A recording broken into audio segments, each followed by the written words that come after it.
Hello, welcome. Hi. I'm Melissa, I'm a Belgian practitioner, and I have the unique opportunity to be here in company with you, Dr. Eric and Jillian, founder of the Reconnection and head of development and insight of the Reconnection. So I feel very privileged. And Actually, we feel privileged. Yes, right. We're very absolutely. honored that you have chosen to move outside your comfort zone just a little bit Wow, and you remember? interview and share with us. Yes, Yeah. yes, yes, yes. This is since I um, I met since Reconnective Healing is in my life. This is something that is going on, coming out of my comfort zone, and this is really a situation like that also. So I guess I would like to ask you some question, if that's okay. We would love you to. I feel like I could start at the beginning, but then again, where is the beginning? For you, it Exactly. started like 30 years ago, I think, that you were a chiropractor and your clients started to experience healing. And I'm wondering, was it in, why did you started to investigate this? Was it that significant? Why didn't you just? Because uh, when I am experienced now talking about reconnective feeling, it's sometimes hard. It's a challenge for me Very to much. find words to explain to this multidimensional being that I am, to put it in words, to explain to people. It's hard. But for you, 30 years ago, what was your drive to? Well, there were the words that were appropriate for it 30 years ago, and then there was the shifting, changing, what some people might say, evolving of my understanding that allowed me to find new ways to explain and new ways for me to recognize, which is an ongoing process. So much so that sometimes people will say, "Oh, I went to your seminar 25 years ago and it sounds like reconnective healing has changed." No, it hasn't. Energy, light, and information is. It is truth, and truth remains truth. However, as human beings, our ability to recognize and share and discuss our languaging, our perspectives grow with that. It's not that truth has changed, but hopefully, at least speaking just for me, hopefully I'm becoming better at the sharing of this, not even thinking of it as teaching of it as if I am a teacher and someone else is a student, with that discrepancy of positioning, but in recognizing that in the friendship, the discovery, the sharing of healing is healing. So you said, was it that dramatic? Yes. For me, it was something. See, I can't even say yes. And here's why. Because immediately I knew that I was metaphorically standing in front of something so big, so different, something that I, on one hand, had never experienced before, and yet simultaneously it was more familiar than anything I had ever known. So even though I said that back then, it still holds true. It still holds true. And yeah, there were a lot of things, and they're on YouTube and in books and all sorts of ways we think about healing. Someone is walking again and seeing again and not having seizures, and children are changing because of this, and people are able to conceive their own children who hadn't been able to get pregnant. Well, it doesn't matter what stories you tell.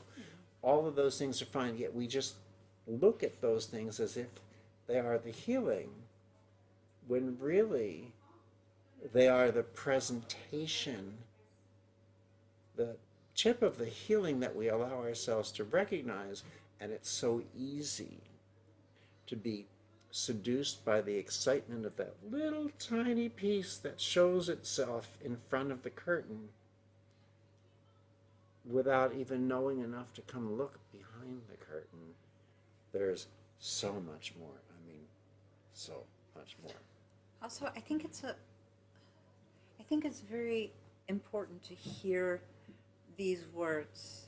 I'm standing in the presence of something so huge that I have no language to give it. It's so infinite that I have no words or really even thoughts that describe it.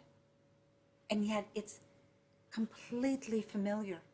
I know this more than I know anything I know.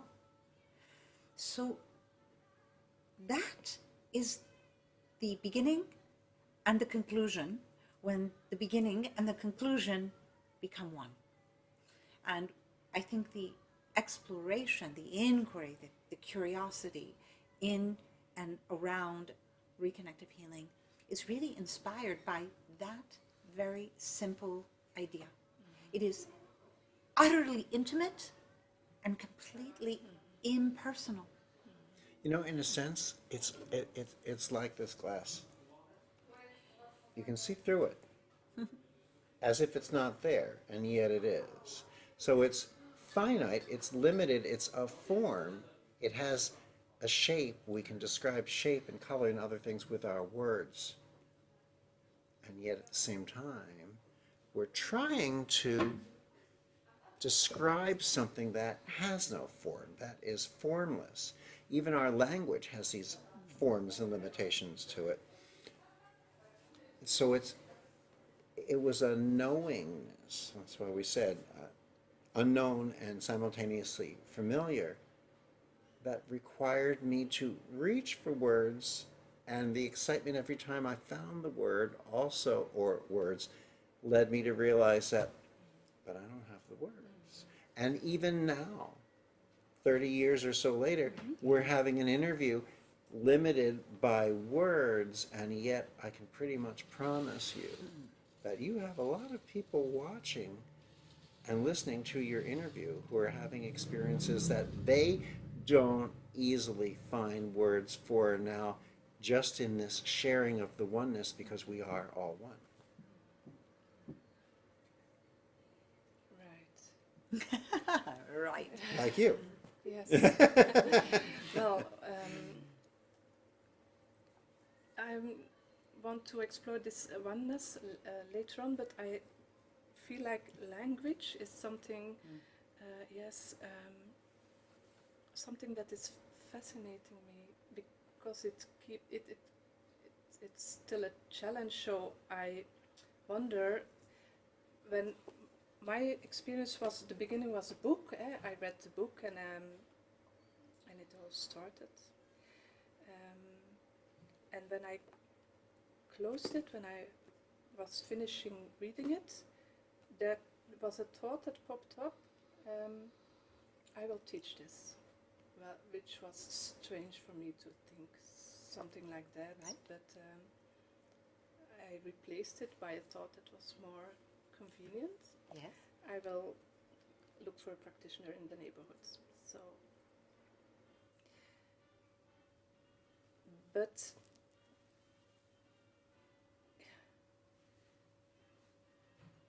yeah, ever since I experienced challenge to explain to people what it is. So could you explain it simple? Because Yes. I'm Yes. a member of the Reconnected Life community. I love to be in these environments, because I often don't understand what it's going about, but at the same time I do understand what you are talking about. And is there a simple way to explain what healing and what reconnective healing is? I don't think energy, light, and information, or the reconnective healing experience, is here to be expressed through understanding and an explanation. It is in some ways the falling away of that limitation. And more, as again, the truth of our experience, peace, love, connectedness, oneness, materializes not in things, but in the truth of our being, we require less and less of this communication. I mean, truly, if we want to explain the Reconnective Healing experience, we will sit in silence.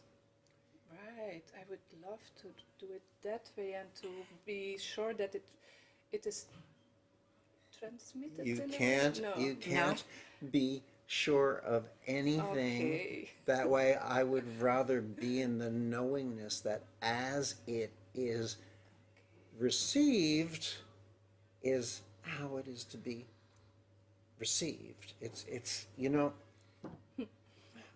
So is there a simple way to explain it? Can you put it into a couple of sentences? No. Can you put it into a paragraph or 6? No. Can you teach it through words? No. And yet, can it be assimilated, received, absorbed? Can it show itself in your greater awareness, to sort of use that word, the revealing of the awareness that you are, your greater recognition of you to you? Yes. So, the biggest challenge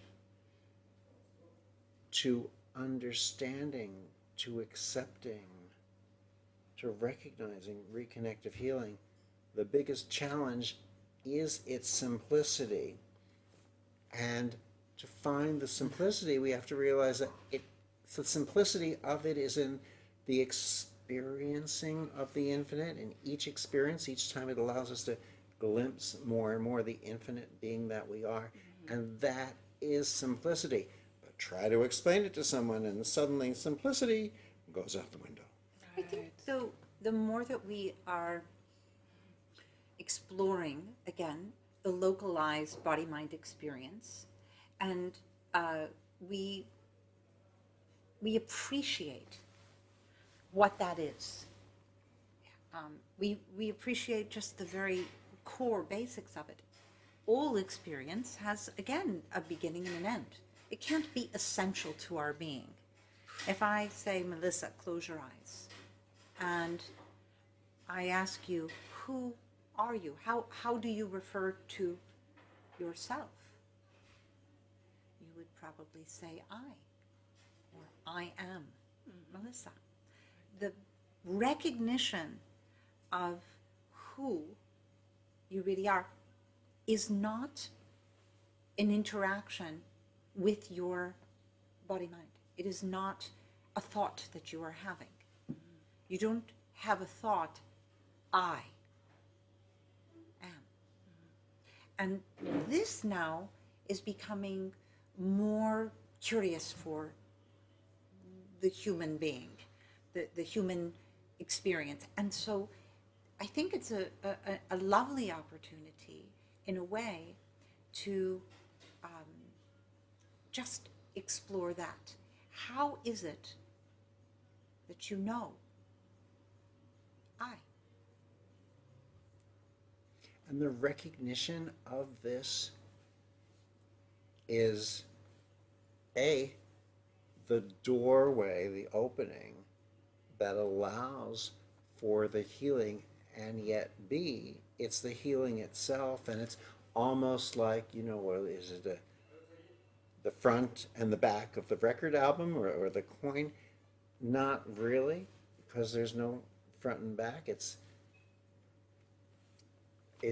just the one. So the sharing about the healing is what allows the healing. Therefore, ultimately, it is the healing. Now, a lot of people want to say, yes, but I want to know how to move my hands. When do I move them clockwise, and when do I move them counterclockwise?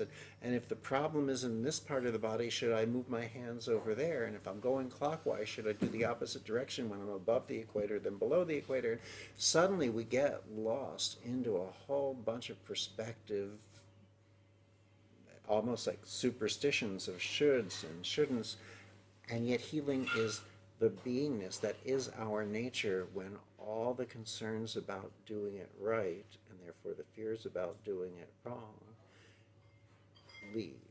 When all the concerns about, do I remember the right way to do it? Do I have the right accoutrements or objects or pendants?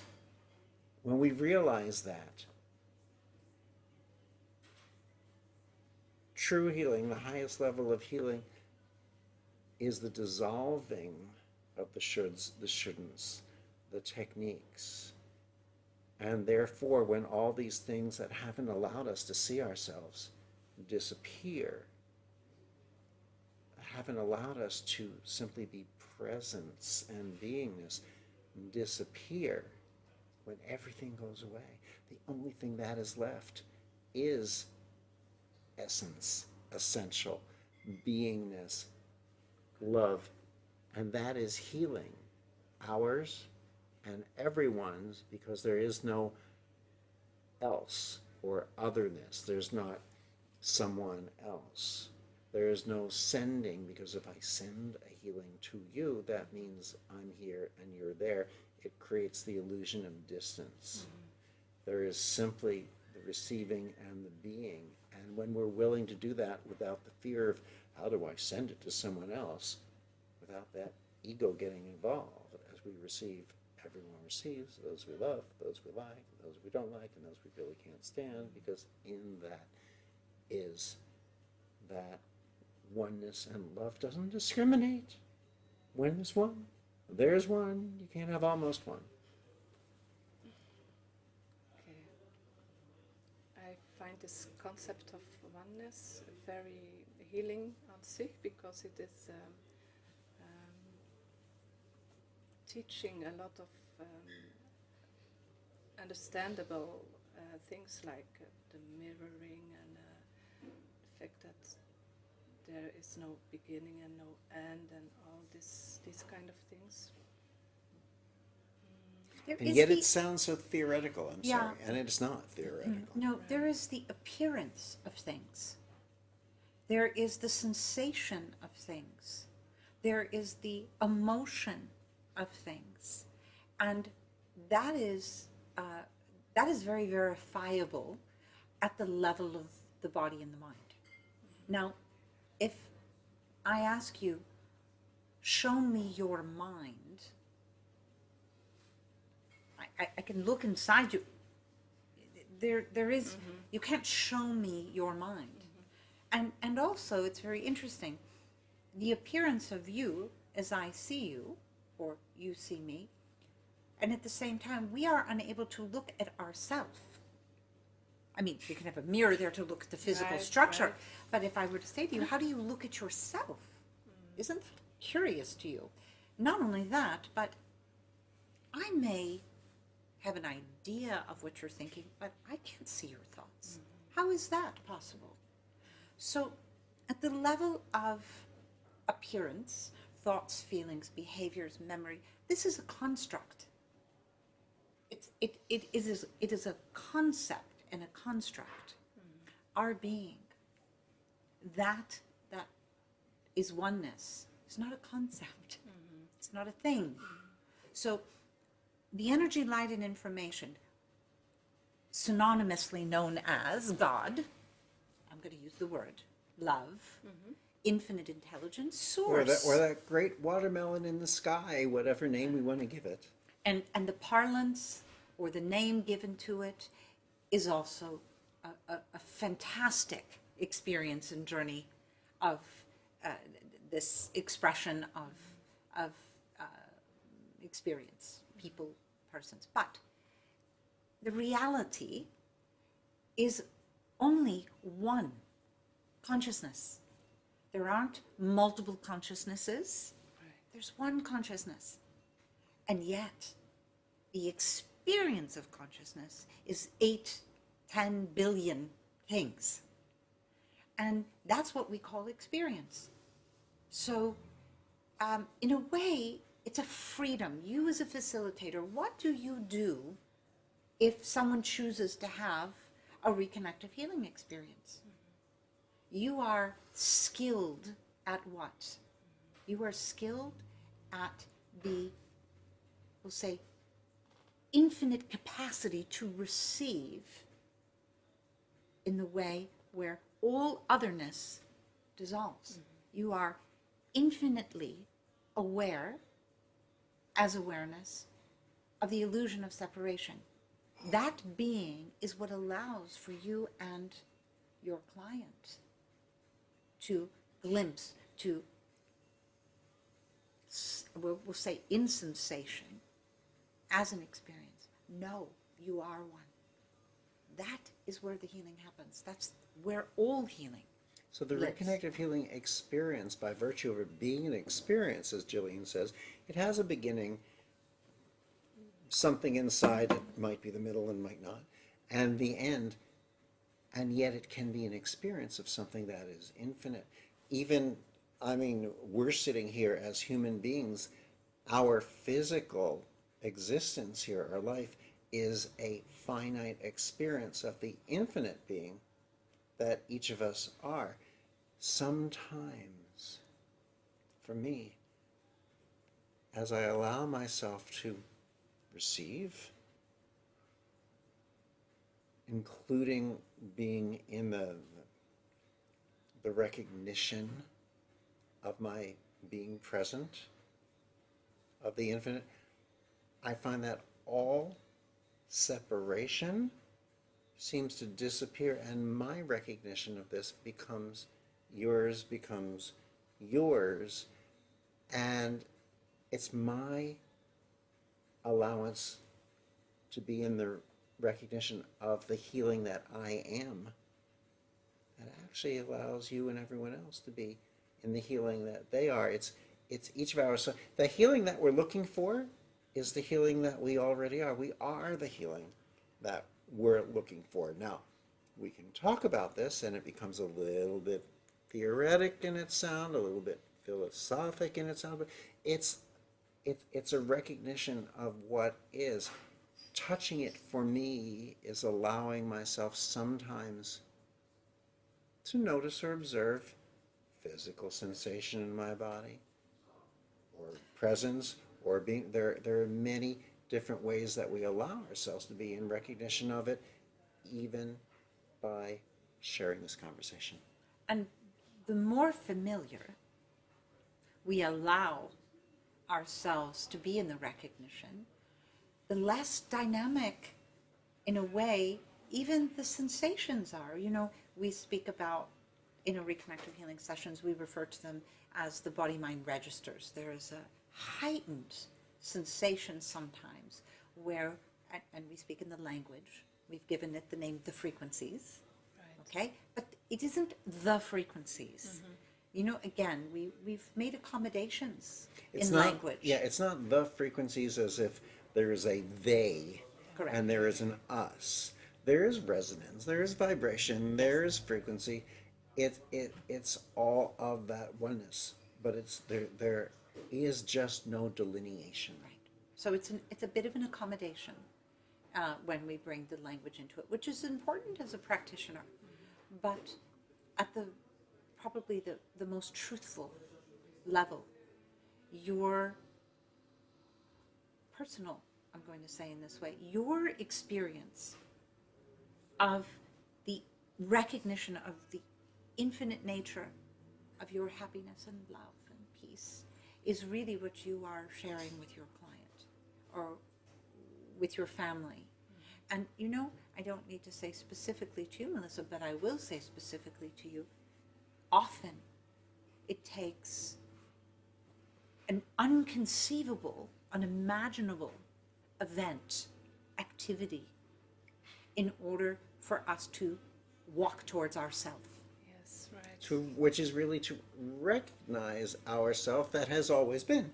And it's been called near-death experiences, after-death experiences. You know, we have found the language to describe the undescribable. Yes. Okay? Yes, this is touching to another question I had in mind. It is often seen that people experience some type of drama, something, a big change in their life, and then, exactly then, they experience also the beginning of healing at the same time. So, how is there? Maybe it's just the distraction just- from the illusion Right. that allows them to see themselves. The perceived trauma, oh my god, how dramatic that trauma was, whether it's the end of a relationship, the end of a life, something inconceivable. And in that moment, There's a we lose what we've been hiding behind, what has been obscuring us. And suddenly we see ourselves, we reveal ourselves to ourselves. That is our healing, but since we are all one, our healing is everyone's healing. So, do we just speak about this in the seminars or the training programs? No, we allow ourselves to feel or hear or explore, to witness as people's bodies go into involuntary movements that we call registers or other things at different times, all the experience that everyone shares with one another. Oh my goodness, I felt this, I noticed this, I saw that. But really, they are only recognitions. They are signs along the highway as you're driving across, one country into the next, but they're not the ride. They're just ways to go, okay, I'm on this.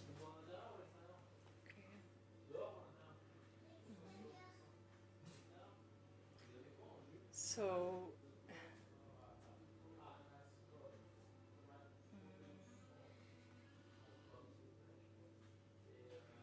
how can we explain to people, again, this language is really, Yes. how can we explain to people that really this type of healing can be learned in a weekend, in 2 days?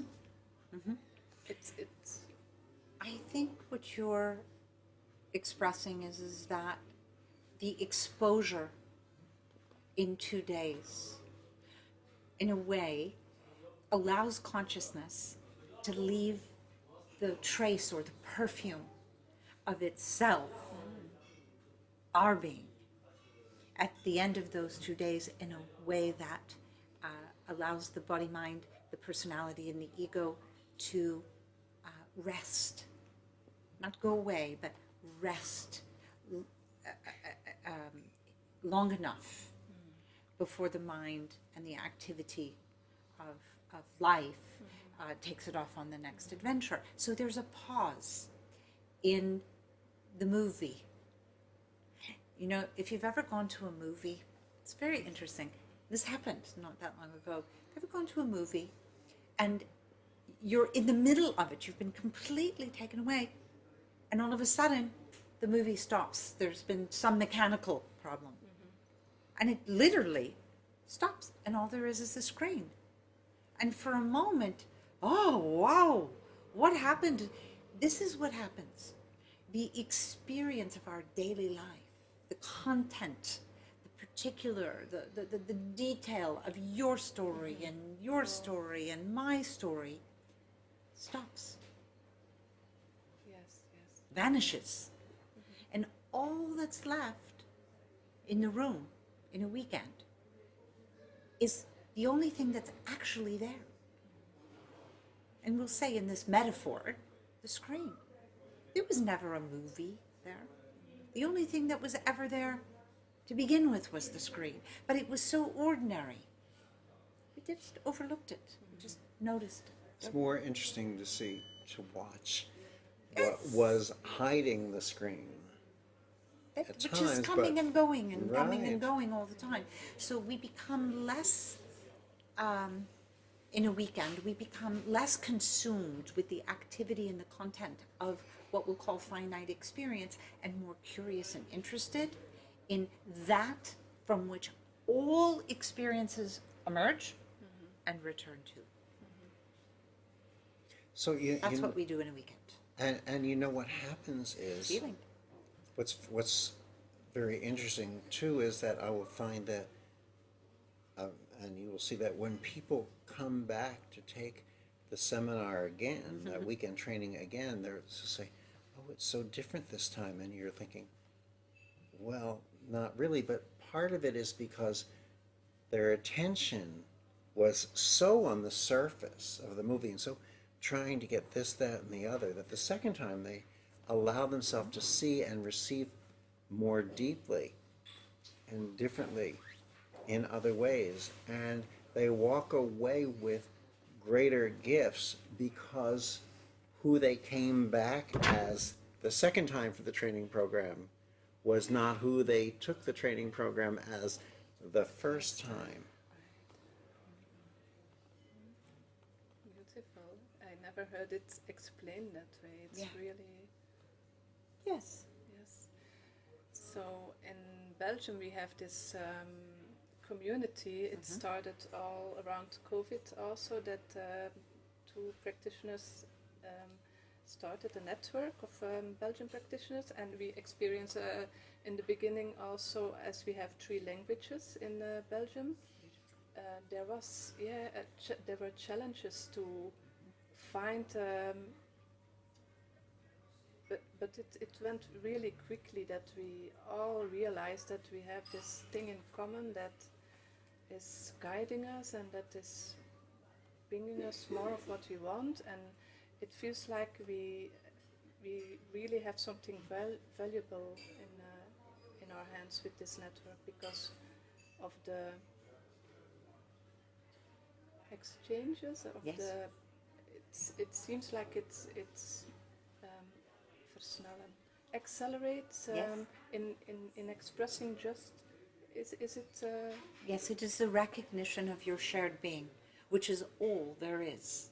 It is the recognition of the illusion of separation. It is the recognition that, so we need the other one to yes, I think the other one isn't the other one. So your capacity Right. to see yourself Where was I? as yeah. as the other, and the other sees themselves as you, is where that aha, that and what is it really, Melissa? Love itself. You're exploring all that's there, all that is. You're overcoming the illusion perspective of others, and there's I'll use the word, a reward for seeing that is a greater recognition of the love, of the oneness. You know, some people say if everything were simply presented to us at once, we might not recognize it, we might not get the rewards of moving through this, which I do believe is part of the human experience, to learn to see through what's been blocking, what's been obscuring. Okay, thank you. So they gave me some questions for you too, especially for you, Jillian. I had this question of a practitioner that said to me, well, we know a lot of Dr. Pearl and we have his book, we can read how it went for him, but who is Jillian? How did she came in contact with Reconnective Healing, and how did things happen? How maybe this is not an appropriate question, but No, yeah. Of course it is. Is the question, how did Eric and I come together? Both. Yeah. Also, yeah. How did you discover Reconnective Healing, and how did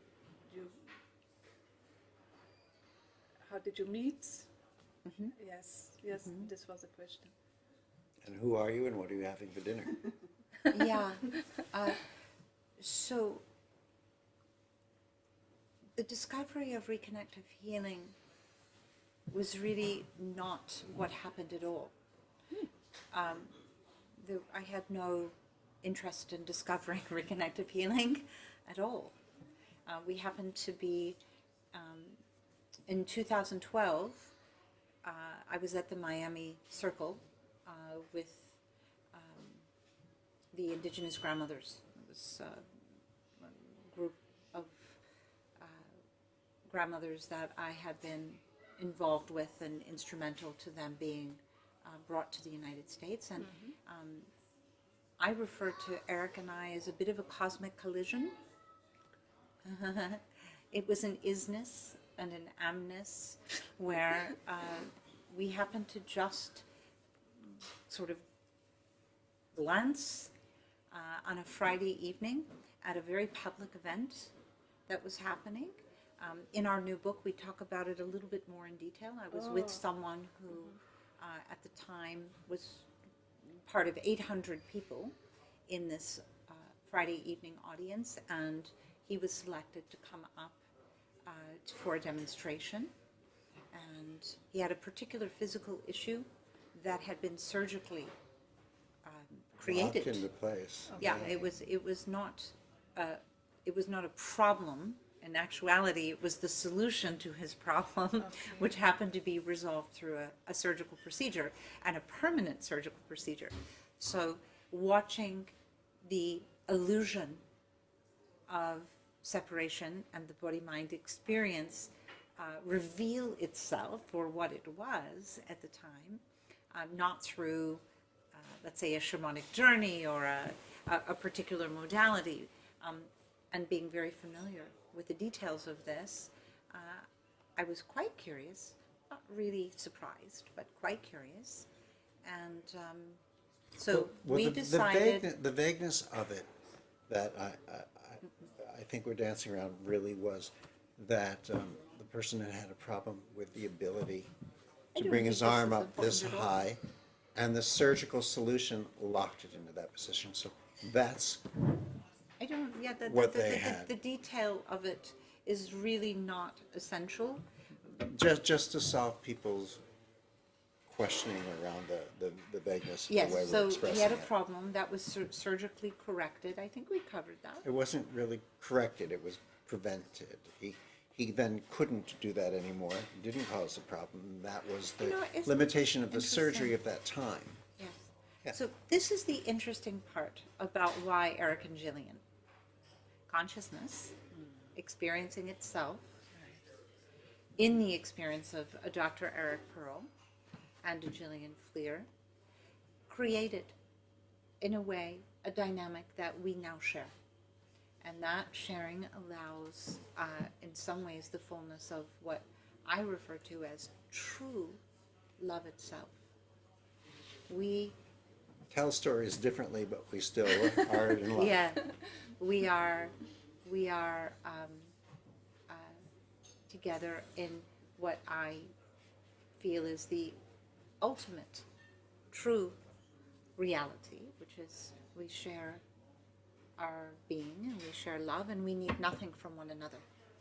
And in a way, it's the essence, if we had to say, of the reconnective healing experience. And I quite often wonder how this happened, really.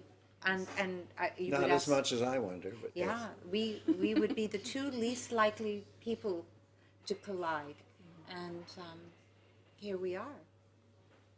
So, yeah. Thank you. Yeah.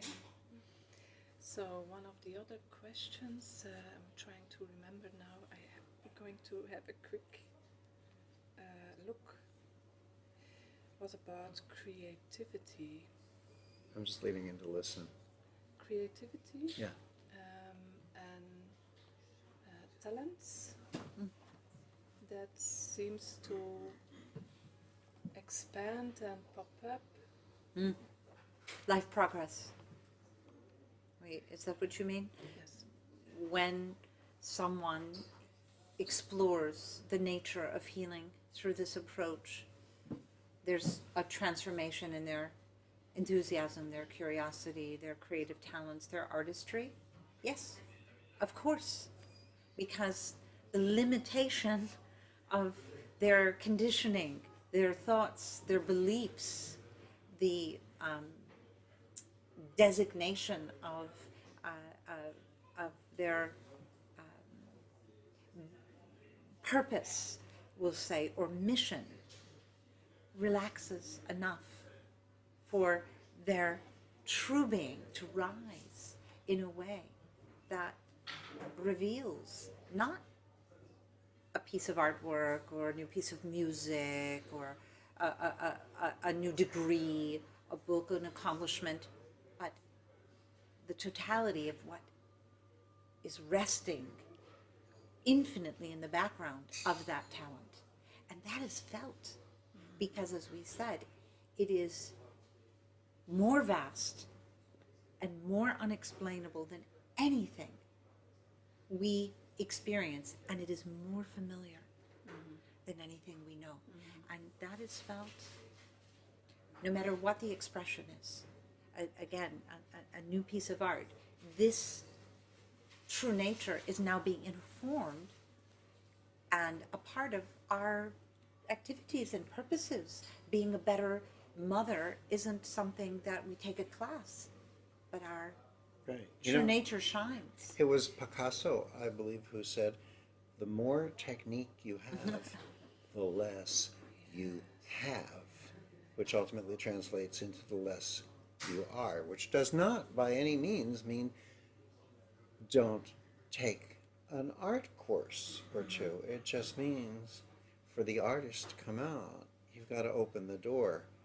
You've got to open that door of technique that's been keeping the artist inside and find it. It's not that you don't gain some guidance. It's not like, learning to the technique. I mean, the example I often use, it's not like you might not find your balance on the bicycle with training wheels, but you'll never master the bicycle until the training wheels come off. And yet, for many people, they don't need the training wheels at all to begin with. I think a very curious question that's inside your question, in a way, is how does this happen, that this opening, this flowering, this heightened creativity or whatever the content is, how does this happen if I didn't do it? If I didn't try to be a better artist, or try to create a better piece of music, all of a sudden there it was, and that's sort of the interesting part. Yes. All the trying Just falls away, right? And there is a causeless joy. There is a effortlessness to our happiness.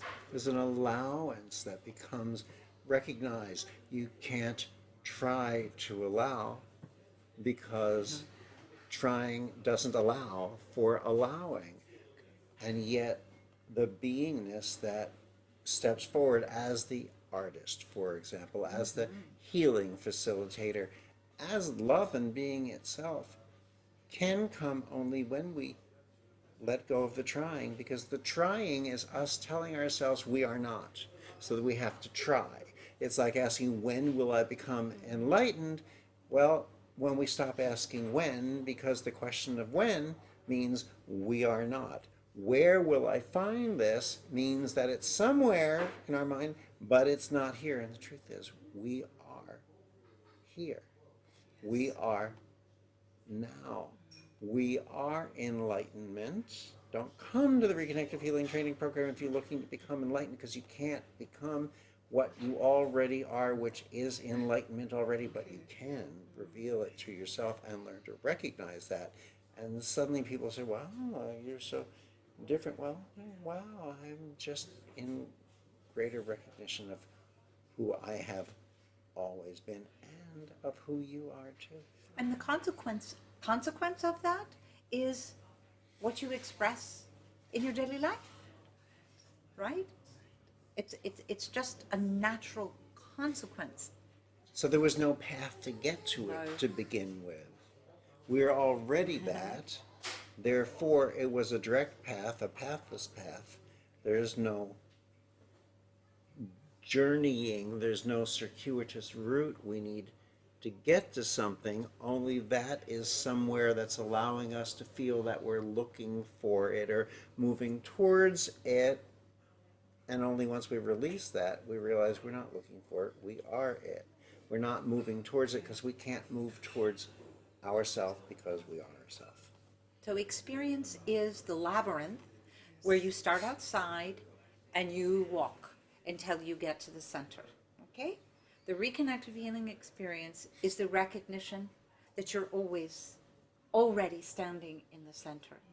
And while you're in the truth and the knowingness of standing into the center, your body mind and your finite personality can walk the labyrinth freely and expressively, knowing that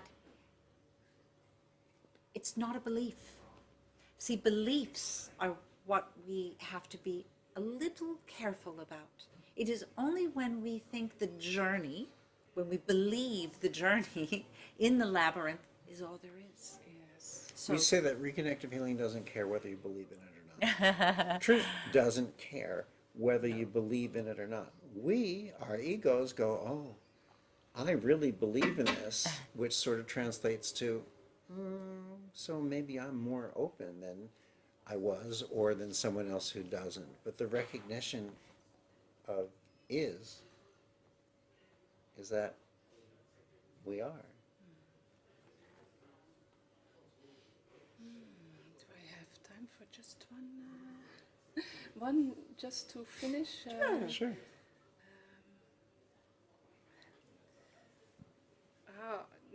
Now it's like I can't stop. I have all these.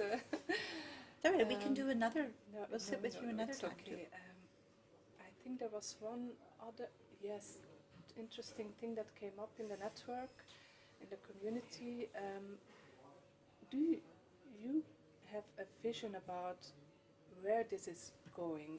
Will there be a time that there will not be a need for healing?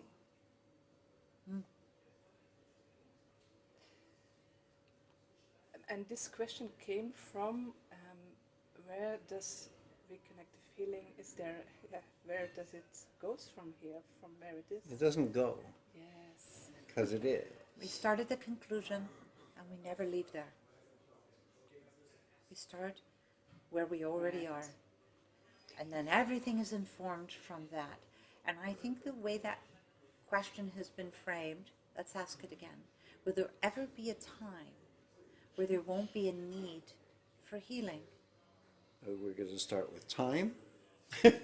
Well, we're not going to do that. We're not No. going to start with Right. time. But I think all suffering, all unhappiness is only one thing. It is the illusion of separation. And it's the searching for, the desire for something that we feel that we want instead of the recognition that we are already that. You know, speaking of a direct path, really hopefully entices people to become curious enough about the beingness that we are without needing to go look for it. That's why we call the upcoming book The Direct Path to Healing, a trinity of energy, light, and information, because we believe that when people look at a direct path, there are so many ways that concept entices us because we recognize ourselves in it, which will hopefully allow us to be sharing more with more people, and ultimately in the recognition that there isn't any more. There's only the infinite that always is. Thank you. Thank you very much for this sharing, for the answers. Thank you for the invitation. Yes, thank you.